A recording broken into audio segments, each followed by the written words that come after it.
Dalına bülbül konar, ay ümmühan, yar ümmühan. Bülbül güle neden yanar yaramam? Seven gönül nasıl kanar, ay ümmühan, yar ümmühan. Açılsın bahtının gülü, açılsın. Saçlarına altın teller takılsın. Bülbül gülden, gül bülbülden ayrılmaz. Cahil gönlüm senden başka yar bilmez.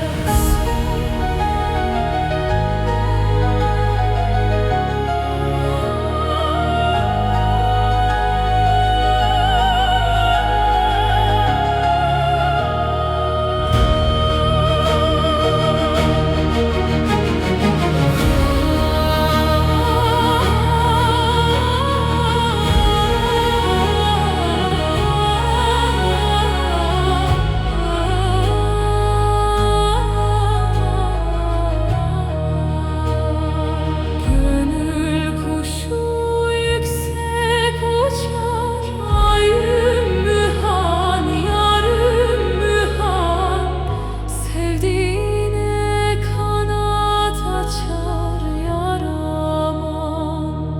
Sevdiceğim benden kaçar, ay ümmühan, yar ümmühan. Açılsın bahtının gülü, açılsın.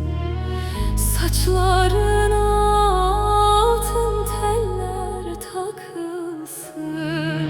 Bülbül gülden, gül bülbülden ayrılmaz. Cahil gönlüm senden başka yar bilmez.